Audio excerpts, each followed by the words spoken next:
안녕하십니까, 송아빠입니다. 한 주간의 뉴스 알아보는 시간, 핫이슈 시간입니다. 오늘은 일정상 부득이하게 녹화로 진행되는 점 양해 좀 부탁드리도록 하겠습니다. 자, 항상 궁금하던 게 이 1,500원짜리 커피를 팔면 도대체 얼마가 남을까? 답이 나왔습니다. 1,500원짜리 커피 팔아 스타벅스 추월 작년 영업이익 1,000억을 돌파했다. 영업이익률은 21.7%로 경쟁사인 스타벅스의 6.1%에 비해서 거의 한 3배가 넘는, 상품 매출이 1,200억 이상 급증을 했고 원가는 600억 원 정도가 증가해서 이득을 봤다라는 내용입니다. 실제로 매출이 2022년, 23년, 24년 계속 이제 증가를 하고 있고 영업이익도 덩달아서 올라가고 있습니다. 근데 또 그에 반대되는 이런 기사도 올라오더라고요. 1,500원 아메리카노? 이제 못 마시겠네. 결국 줄줄이 뱉기. 아니 어떻게 이렇게 상반될 수가 있지? 메가 MGC 커피 아메리카노 가격 인상, 아이스 아메리카노 가격은 유지, 국제 생두 시세 2배 상승, 환율 폭등으로 원가 압박 심화. 원두값 폭등에 스타벅스 폴바세트 고가 커피 가격이 오른 데에 이어 저가 커피 브랜드까지 줄줄이 가격을 인상하고 나섰다. 원두값 폭등. 미국에서 원두를 생산을 안 해서 다행인 거 아닙니까? 자, 나도 지브리 할래. 국내 챗 GPT 앱 설치량이 19배가 증가했다고 합니다. 요즘 카톡 부사 보시면 대다 이거더라고요. 저 주변 사람들도 보니까 챗 GPT를 활용한 이미지 생성 열풍에 챗 GPT의 국내 앱 신규 설치 건수가 연초 대비 20배가량 급증한 것으로 나타났다. 이게 인싸들이 신기한 거예요. 인싸들이. 보통 일반 사진을 올리는 인싸들이 뭐야 이거 예쁘게 되네? 저는 뭐 그거보다 훨씬 더 이쁜 그림들을 많이 봐왔어가지고 이게 뭐 그리 와닿진 않더라고요. 십덕인 저 입장에서는. 하지만 이제 이걸 모르는 인싸 수액들은 이게 굉장히 또 신기하고 재밌었나 봅니다. 굉장히 많이들 이용하고 계신데, 이용자가 늘어나면서 저작권 침해 문제와 혐오 표현을 담은 콘텐츠 생성 우려도 증가하고 있다. 뭐 이거는 사실 AI 지브리 짤뿐만 아니라 AI가 나오면서 나타나게 될 여러 가지 요소 중에 하나죠. 요즘은 영상도 여러분 그거 아세요? 목소리를 따면은 생성형으로 자동으로 그 다음부터 만들어집니다. 뭐 가나다라, 마바사, 가갸, 거겨 이런 걸로 쭉 녹음을 해가지고 학습을 시키면 그 다음부터는 어떤 단어를 써도 지가 알아서 막 얘기를 해요. 대본 같은 거 딱 써주고 녹화 딱 하면은 마치 제가 지금 이렇게 얘기하는 것도 AI 더빙일 수도 있습니다. 심지어 저 얼굴 나오는 거 있죠? 이것도 AI로 이제 생성할 수가 있기 때문에 이렇게 사이트 몇 개 해주고 야 그냥 네가 한번 털어봐 이러면은 자동으로 뿅 나와가지고 이게 리얼 승화아빠인지 진짜 승화아빠인지 모른다. 물론 그렇게 되면 이제 누가 유튜브를 보겠냐마는 뭐 여러 가지 것들이 있겠죠. 실제로 이 저작권은 이런 그림뿐만 아니라 목소리 같은 거에도 영향을 미치더라고요. 특히나 이제 성우를 하시는 분들이 아까 얘기 드렸잖아요. 각야거겨 이거를 하면은 다음 거 알아서 다 한다고. 그래서 성우분들 목소리를 딱 따가지고 성문을 따놓으면은 게임에서 신규 업데이트를 해서 더빙을 하거나 애니메이션을 더빙을 하거나 이럴 때 성우들이 실제로 가가지고 녹음을 할 필요가 없이 그냥 이 AI가 학습한 목소리의 톤과 그런 음색을 해서 분위기에 맞게 감정 연기 AI도 나온다 그러더라고요. 어떻게 될지 참 미래 사회가 궁금해진다.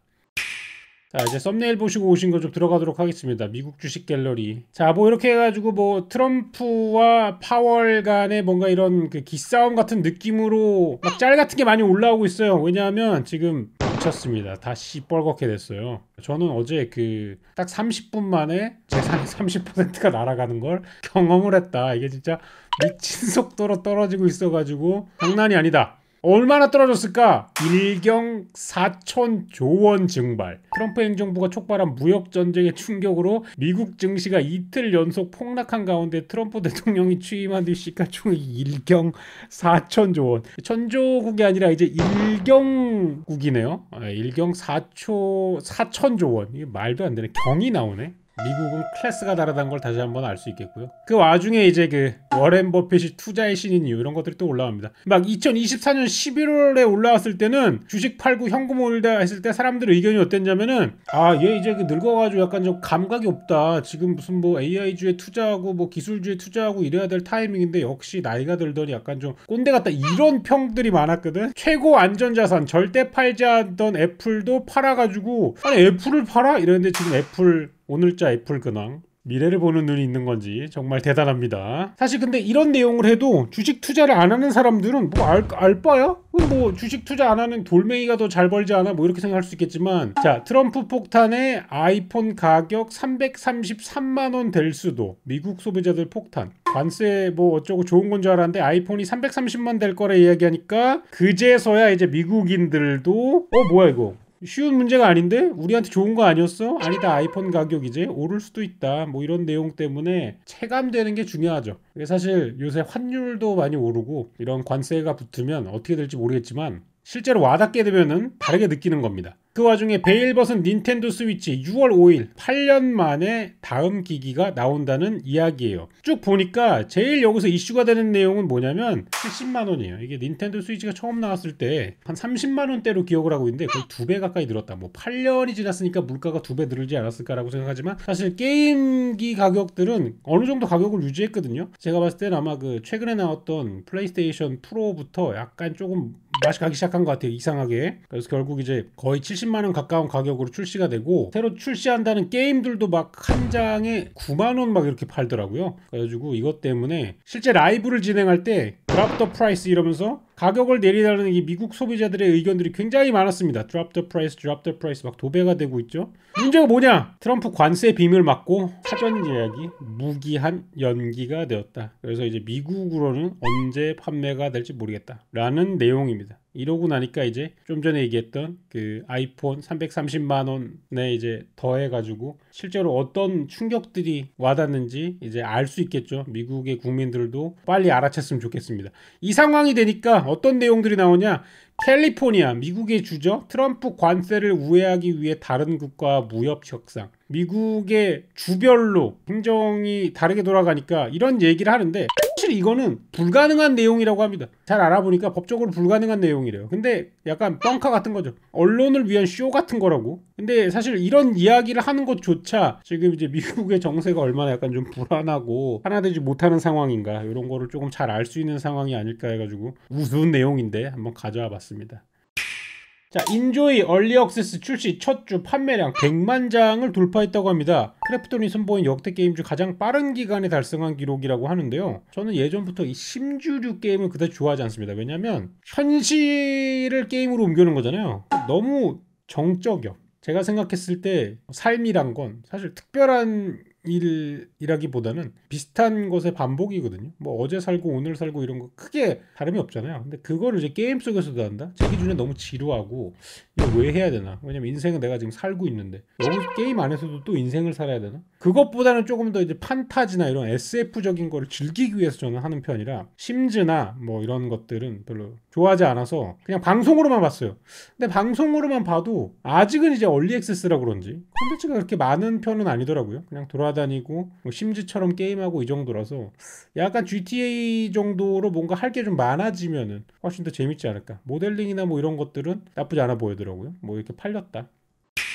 자, 라면 마니아 모여라. 오늘 대한민국 라면 박람회 열린다. 4월 4일부터 6일까지 코엑스 마곡에서 대한민국 라면 박람회가 열린다고 합니다. 영상이 올라갈 때쯤이면 끝나 있을 것 같네요. 제가 이거 가보실래요? 한 분이 있어가지고 알아봤는데 사실 뭐 그렇게 특별한 내용이 있는 것 같지는 않아 보이더라고요. 약간 그 메이저 회사들의 신제품 홍보장 같은 느낌이라서 이거는 사실 그 유튜브로도 굉장히 많이 볼 수 있고 이미 후기들이 올라오기 시작했습니다. 이렇게 부스 틈새에 몇 개를 숨겨놓고 이걸 이제 그 찾는 거를 이제 챌린지로 변화시켰다고 합니다. 이런 건 이제 재밌는 마케팅이 아닌가, 굉장히 재밌네요. 자, 20대 30대 여성 반한 뉴웨이브 국밥 뭐길래. 저속노화 얼죽아도 되세. 배민 외식업 트렌드 세 가지가 있는데 저속노화와 그 다음에 이제 뉴웨이브 국밥 그리고 얼주가 이렇게 세 개라고 합니다. 요새 뭐 저속노화에 대한 거는 많은 이제 요리 유튜버 분들이나 이런 분들이 하고 계시죠. 노화를 조금 줄이기 위한 식단 이런 거라고 하는데 예전부터 다 있었잖아요. 30년, 40년, 50년 전부터 있던 겁니다. 뭐 슈퍼푸드, 뭐 귀리 먹고, 뭐 오트밀 먹고 다 있었어요. 그냥 2025년 버전이라고 생각하시면 될 것 같고요. 외식업계에도 저속노화 인기가 계속된다. 그래서 이제 저속노화 메뉴를 판매하는 배달 업체들이 잘 된다 이런 얘기고요. 아메리카노는 뭐 언제나 잘 팔린다. 국밥이 뉴웨이브 국밥이란 게 떴다고 합니다. 이거 사실 제가 예전에 본 채널에서 여기저기 갈 때 찾아갔던 집 중에 하나잖아요. 청양고추와 비름나물로 만든 초록색 오일이 인상적인 뉴웨이브 국밥. 사실 이런 거 굉장히 많이 늘어났습니다. 그 옥동식의 맑은 국밥이 인기가 끈 이후로 그런 옥동식 스트 메뉴들이 나오면서 변형의 형태로 이런 것들이 굉장히 많이 나왔어요. 저렴하지만 든든한 한 끼로 한국인들에게 사랑받는 국밥의 변신도 눈여겨볼 만하다. 투박한 뚝배기 대신 고급 녹그릇이나 도자기의 음식을 정갈하게 담아내고 미나리, 유자, 부추 페스토 등 개성 있는 토핑을 얹고 노포 대신 밝고 세련된 인테리어를 바꾼 뉴웨이브 국밥집이 등장하고 있다. 이런 MG 맞춤형 국밥집의 출현에 대해 배민은 국밥이 가성비 좋은 음식에 그치는 것이 아니라 경험과 인테리어 맛까지 두루 만족시키는 고차원적인 미식, 원래 고차원적인 미식이었죠. 그래서 20대 30대 여성이 많이 찾는 식당 중 하나인 안국동의 아남은 맑은 국물에 청양고추와 비름나물로 오이를 국밥에 추가해 눈길을 새로 잡았다. 사진 찍기에도 좋잖아요. 그냥 이제 순대국밥 비주얼보다는 이게 훨씬 더 나 오늘 이런 국밥 먹었어라고 뭔가 이제 포스트를 올릴 때 훨씬 더 좋기 때문에 이런 뉴웨이브 국밥 인기가 있었다라는 거 사실 과거형이죠. 1년, 2년 전에 되게 많이 늘었고 지금은 이게 약간 조금 왕성화된 3단계에 걸쳐 있지 않을까. 이게 조금 지나면 아마 또 이제 쇠퇴기가 시작할 건데 그게 얼마나 지속시키느냐가 중요한 거겠죠. 예를 들어서 마라탕 같은 경우가 그건데 사람들이 마라탕이 되게 빨리 쇠퇴할 거라고 생각을 했습니다. 근데 마라탕 굉장히 지금까지도 많이 살아있잖아요. 그래서 이런 뉴웨이브 국밥도 조금 더 새로운 메뉴들이나 이런 것들이 좀 가격적인 합리성 이런 게 쭉 이어진다면 더 이제 오래 살지 않을까 이런 생각입니다. 그 와중에 요즘 똥볼만 차는 라면이라는 게 올라왔는데 정말 똥볼을 차고 있는가? 팔도 비빔면, 비빔면 업계에서는 고특급으로 부동의 1위를 차지하고 있었다. 2020년 점유율이 64% 정도 됐는데 2025년 상반기에 53% 정도로 한 10%가 줄었다고 하네요. 되게 고무적인 거는 3위였던 농심 비빔면이 배홍동 시리즈요. 지금 2위까지 올라왔다라는 거. 2위였던 오뚜기는 진비빔면으로 이제 3위로 밀려났다라는 거. 이런 거. 파이가 조금 많이 바뀌고 있습니다. 어제 배홍동 리뷰했는데 이 정도인가 싶을 정도네요. 하지만 날이 갈수록 점유율이 떨어지고 있는데 원인 중 하나로는 바리에이션 제품들로 브랜드 이미지에 약간 조금 아쉬운 부분이 나왔다. 작년에는 가격은 그대로지만 용량은 20% 줄인 팔도 비빔면 소식좌를 출시했는데 이게 약간 좀 반응이 좀 별로였고요. 제로 슈거라는 이름으로 내놓았지만 대체당을 써서 사실은 이제 당뇨인들이 먹을 수 없고 실제로 맛 부분에도 호불호가 좀 많이 갈린다는 리뷰들이 굉장히 많이 올라왔더라고요. 그래서 팔도 비빔면 같은 어떠한 제품들 또는 어떠한 비빔면 리뉴얼로 다시 과거의 영광을 잡아갈 수 있을지 좀 맛있는 게 나오면은 음식을 좋아하는 제 입장에서는 굉장히 또 재밌을 것 같으니까 요거를 다시 돌려놓을 수 있는 훌륭한 제품이 나오기를 희망을 합니다. 자, 그리고 드디어 이제 붉은 진실이 나왔습니다. 맨날 이 배달 어플에 대해서 얘기할 때 배달 플랫폼도 돈 못 번다 그러고 음식점도 돈 못 번다 그러고 라이더도 돈 못 번다 그러고 돈 누가 버는 것이냐? 배민 작년 매출 4조 원 넘었다. 영업이익 6,400억 원. 무료 배달 경쟁에 매출 27% 늘었지만 영업이익 8%가 감소해서 6,400억입니다. 4조 원 중에 6,400억이면은 15%인가요? 8%가 감소했어. 그럼 23%였네요. 내가 커피보다 좋았네요. 맨날 이제 돈 누가 벌고 있나 궁금했는데 답이 나왔습니다.